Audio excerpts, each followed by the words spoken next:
안녕하세요. 양현 원장입니다. 오늘 이제 세 번째 시간이네요. 제가 매월 둘째 주, 넷째 주 목요일 11시에 오전 11시에 라이브 방송을 하고 있는데요.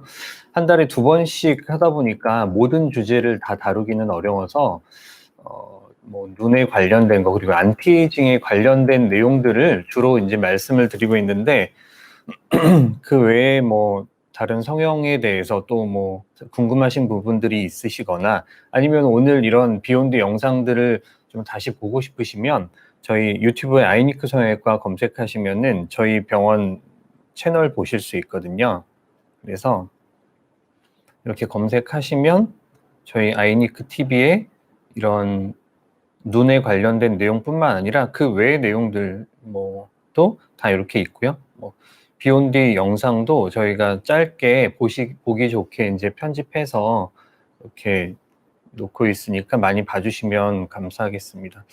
저희 병원 유튜브 채널 이런 영상을 왜 찍냐면 그 환자분들이 상담 오시기 전에 저희가 그 관련된 내용들을 영상을 링크로 먼저 보내드리거든요. 그러면은 미리 보시고 오시면 상담할 때 이제 제가 조금 눈 재수술 같은 경우는 어려운 내용들도 있고 좀 생소한 내용도 있다 보니까 조금 어려워하시는 분들도 계신데 미리 한번 보고 오시면은 이해도 더 잘 되시고요. 그리고 상담을 끝나고 이제 집에 가시면은 기억이 잘 안 나신다고 하는 분들이 계셔서 상담 다시 오시는 분들도 되게 많으세요. 그래서 특히 눈 재수술 같은 경우는 상담을 되게 여러 군데 병원을 다니시다 보니까 상담 받고 여러 군데 다니다 보면은 상담 괜찮았던 것 같긴 한데 마음에 들었던 것 같긴 한데 기억이 안 나네, 이런 분들 계시면은 이제 영상 보시고 이제 다시 이해하시기 좋게 영상을 열심히 찍어서 올리고 있습니다. 그래서 오늘은 생로 성형의 비밀, 어떻게 하면 우리가 더 젊어지고 아름다워질 수 있을까, 이런 내용으로 세 번째 시간 해보겠습니다.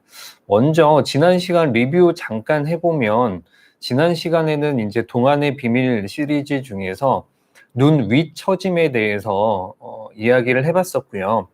눈 위 처짐을 해결하는 방법이 이제 세 가지를 이제 말씀을 드렸었는데, 이렇게 보시면 상안검 성형술이 있었고, 이거는 이제 쌍꺼풀 하면서 피부를 잘라내는 거.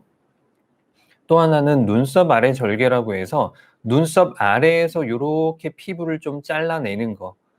그리고 이제 이마 전체를 올려주는 수술. 이렇게 이제 세 가지 중에서 보통 하나를 선택해서 우리가 이제 눈 처짐이 있을 때 하게 된다라고 이야기를 했었죠. 근데 이제 상안검 수술이라는 거는 사실 가장 전통적인 눈 처짐 수술이긴 한데, 이게 이제 잘 추천을 하지 못하는 이유가 어색해지기 쉽기 때문인데, 첫 번째는 이제 피부의 두께 때문이고, 피부의 두께라는 게 피부가 두께가 아래가 얇고 위로 갈수록 이제 두꺼워지는데, 여기서 피부를 왕창 잘라내면 저 위에 있는 두꺼운 피부가 아래로 확 내려와서 이제 얇은 것과 두꺼운 게 만나면서 이제 나타나는 특징적인 어떤 부자연스러움, 이런 게 상안검 수술하고 나서 너무 자주 있기 때문에 모든 분들한테 권해드리기가 어렵고, 또 하나는 이제 가로주름이죠. 이제 상안검 했을 때 눈의 앞쪽, 미간, 그다음에 이제 눈가 쪽에 주름이 많이 생길 수 있어서, 그래서 이제 상안검을 모든 분들한테 추천해 드리기는 좀 어렵다. 그래서 상안검 하시면 좋으신 분들은 좀 별로 없으신데, 이제 피부가 정말 얇으신 분들에 한해서만 상안검을 하셔도 되겠다, 이제 이렇게 말씀을 드렸었어요. 그리고 또 한 가지는 눈썹 아래 절개인데, 이 눈썹 아래 절개, 눈썹 파거상이라고 하는데, 눈썹 아래 절개는 대부분의 눈 처짐에 이제 적용이 됩니다. 그래서 특히나 우리가 잘라내는 게 이 바깥쪽이 많이 잘리기 때문에 눈의 바깥쪽이 많이 처진 분들한테는 눈썹 아래 절개가 아주 적합하고, 우리가 눈 처짐이 있다 그러면 제일 먼저 떠올려야 되는 수술이 바로 이런 눈썹 아래 절개라는 것이죠. 그래서 인상이 변하지 않고 눈 처짐을 해결할 수 있는 가장 좋은 방법 중에 하나다. 그리고 눈 처짐이 있을 때는 대부분 눈썹 아래 절개, 절반 이상에서는 눈썹 아래 절개를 통해서 좋은 결과를 얻을 수 있다, 이렇게 생각할 수가 있습니다.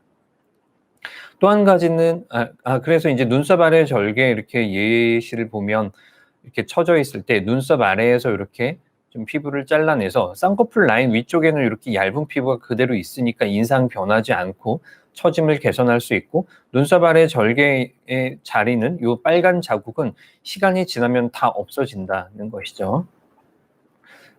이마 거상은요, 우리가 이제 노화가 된다는 것은 눈의 피부만 어느 날 갑자기 처지는 것이 아니라 정수리부터 시작해서 이제 위에서 아래로 요렇게 이제 내려오는 요런 과정이기 때문에 이 내려온 이마를 전체적으로 이렇게 올려주는 게 바로 이마 거상이라는 거죠. 그래서 이런 상안면부 노화에 대한 가장 근본적인 치료라고 할 수 있습니다. 그리고 이제 특별히 권해드리는 경우는 눈이랑 눈썹 사이가 좁고 불룩할 때, 왜냐하면 이 눈이랑 눈썹 사이가 좁을 때는 눈과 눈썹 사이에서 피부를 잘라내는 상안검이라든지 그 눈썹 아래 절개는 다 눈이랑 눈썹 사이가 좁아지거든요. 그러니까 원래 좁고 불룩한 분들 경우에는 더 좁아지면 너무 답답해 보일 수 있으니까, 그래서 이제 그럴 때는 이마 거상을 권해드리는 거죠. 그래서 눈이랑 눈썹 사이를 좀 이렇게 멀게 해드리고, 또 이렇게 멀어지면 피부가 스트레치 되니까 불룩한 것도 좀 얇아질 수 있으니까 불룩한 것도 많이 좋아지게 됩니다. 그래서 눈이랑 눈썹 사이가 좁고 불룩한 분들은 20대 어린 친구들도 요거 많이 합니다. 그리고 이제 이마, 미간, 눈 이런 데 가로주름이 심한 분들은 이마 거상을 통해서 이렇게 이마랑 미간이랑 이렇게 이제 이런 것들이 있을 때 이마 거상을 통해서 이런 가로주름을 피는 데는 이마 거상이 제일 좋고, 특히 이런 미간주름 같은 경우는 사실은 유일한 해결 방법이 이제 이마 거상이라는 거죠. 그리고 하면 눈이랑 눈썹 사이가 이제 멀어지면서 좀 더 시원해 보이게 된다. 그래서 이제 눈 위가 처졌을 때 가장 만족도가 높고 좋은 결과를 낼 수 있는 방법은, 콜라보레이션은 뭐냐? 눈썹 아래 절개와 쌍꺼풀을 같이 한다거나 이마 거상과 쌍꺼풀을 같이 한다거나, 이제 요런 조합이 이제 제일 좋은 결과를 낼 수 있다는 것이죠. 그러니까 일단 눈 처짐 환자가 오셨다 그러면 먼저는 눈썹 아래 절개를 먼저 생각하고요. 그리고 눈이랑 눈썹 사이가 가깝다, 가로주름이 있다, 그러면 이마 거상을 권해드릴 수 있는 것이죠. 쌍꺼풀은 왜 같이 하냐면 쌍꺼풀이 원래 없거나 작았던 분들은, 이 쌍꺼풀이 없거나 작으면 우리가 살면서 노화는 계속해서 진행되니까 앞으로 더 내려올 건데, 쌍꺼풀이 없거나 작으면 금방 다시 덮여버리니까, 그래서 쌍꺼풀이 있고 어느 정도 크기가 되어야 그 결과가 잘 유지가 된다는 것이고요. 그리고 이전에 쌍꺼풀을 했지만 양쪽에 문제가, 비대칭이라든지 이런 문제가 있는 분들이 많으셔서 이 처져 있을 때는 그런 비대칭들이 잘 안 보이지만 이 처짐을 걷어내고 나면 이 비대칭이 훨씬 더 잘 보이게 되거든요. 그래서 쌍꺼풀을 같이 하는 경우가 거의 90% 이상이라고 생각할 수 있습니다.